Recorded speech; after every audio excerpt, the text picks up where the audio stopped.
कहानी गौसिया नाम की लड़की से शुरू होती है जो अभी अभी जवान हुई है। जवानी की दहलीज में कदम रखने के कारण उसके शरीर में काफी बदलाव आ रहे हैं जिसके बारे में वह कुछ नहीं जानती। गौसिया अपनी माँ के साथ अकेली रहती है। वो खूबसूरत होने के साथ साथ मासूम भी है। गौसिया हर बार की तरह अपनी गायों को चराने के लिए जंगल में जाती है और वहाँ वो अपने कुत्ते के साथ खेलने लग जाती है। इसके बाद वो फिर एक झील में नहाने चली जाती है। उसे ऐसा लगता है कि कोई उसे देख रहा है। फिर वो आसपास देखती है तो उसे कोई नहीं दिखाई देता। तब वो सोचती है कि ये सिर्फ उसका वहम है। वो नहाकर बाहर आती है और खुले आसमान के नीचे लेट जाती है जहाँ उसे अपने ऊपर एक परछाई महसूस होती है। इसके बाद वो अपने घर आ जाती है। गौसिया अपने शरीर में हो रहे बदलावों को लेकर काफी परेशान होती है। जब उसकी माँ उससे इस बारे में पूछती है तो वो शर्म के मारे कुछ भी नहीं बता पा रही थी। अगले दिन वो फिर से जंगल में जाती है जहाँ जाकर वो एक जगह बैठ जाती है और फूलों से अपने चेहरे को सहलाने लगती है। इसके बाद उसे काफी दूर खड़ा एक आदमी दिखाई देता है। वो उसके पास चली जाती है और उससे बातें करने लगती है जिसके कारण गौसिया और उस आदमी में काफी अच्छी दोस्ती हो जाती है। वो एक तस्वीर बना रहा होता है जो कि गौसिया की होती है। हैरान कर देने वाली बात यह थी कि उस तस्वीर में गौसिया के शरीर पर एक भी कपड़ा नहीं होता, जिसे देखकर गौसिया बेहोश हो जाती है और बेहोश होकर जमीन पर गिर जाती है। इसके बाद वो आदमी उसे उठाता है और पानी पिलाता है। थोड़ी बहुत बातें करने के बाद वो गौसिया को टच करने लगता है जो गौसिया को भी अच्छा लगता है, लेकिन वो शर्माकर वहां से भाग जाती है। उसे घर आने के बाद उस आदमी की याद आने लगती है। अगले दिन गौसिया फिर से उसी जगह अपने सारे कपड़े नीचे करके बैठ जाती है। उसी वक्त वो आदमी वहां जाता है और गौसिया को उसकी तस्वीर दिखाने लगता है। फिर गौसिया उससे पूछती है कि तुम हमेशा मेरी ऐसी तस्वीर क्यों बनाते हो, जिसके जवाब में आदमी गौसिया को कहता है कि तुम नहीं जानती तुम कितनी खूबसूरत हो। गौसिया उस आदमी को कहती है कि मुझे हमेशा लगता था कोई मुझे देख रहा है, क्या वो तुम ही थे? तो वो आदमी कहता है कि हाँ, वो मैं ही हूँ। इसके बाद वो आदमी गौसिया को छूने लगता है। वो गौसिया को पूछता है कि क्या तुम्हें पता है तुम्हारा शरीर चाहता क्या है, जिसके जवाब में गौसिया कहती है कि मुझे नहीं पता। फिर वो आदमी कहता है कि अपने कपड़े उतारो।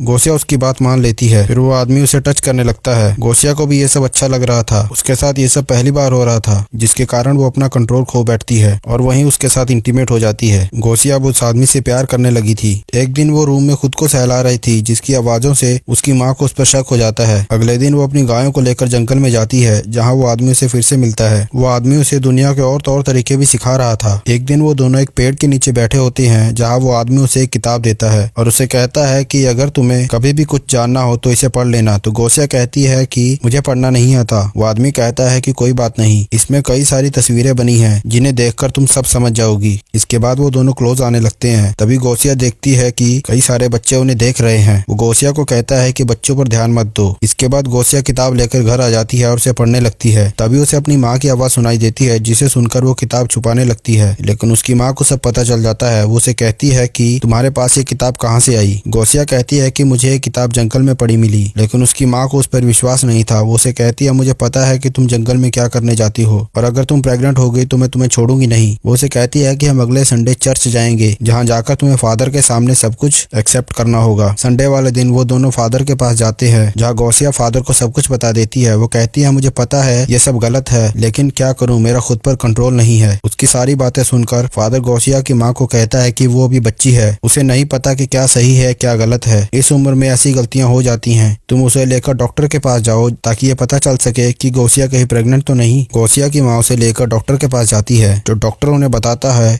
यह सुनकर वो हैरान रह जाती है। डॉक्टर कहता है कि ये अभी वर्जन है, इसको किसी ने हाथ तक नहीं लगाया है। मतलब कि अगर गौसिया वर्जन है तो जंगल में जो सब हो रहा था वो क्या था? दरअसल ये सब गौसिया की इमेजिनेशन होती है। उसे वो किताब जंगल में से ही मिली थी और उसमें बनी तस्वीरों को देखकर उसने अपनी कल्पना से एक कहानी गढ़ी जिसमें वो आदमी उसकी पेंटिंग्स बनाता था, जिसके साथ वो हमेशा इंटीमेट होती। रात में जब गौसिया लेटी होती है तो वही आदमी दोबारा दिखाई देता है। वो गौसिया के पास जाता है और उसे किस करता है, जिस वजह से गौसिया की आंख खुल जाती है और वो उसे कहती है कि मैं नहीं चाहती तुम मुझसे दूर जाओ। तो वो आदमी कहता है कि मैं हमेशा ही तुम्हारे साथ रहूंगा और कहानी यहीं खत्म हो जाती है।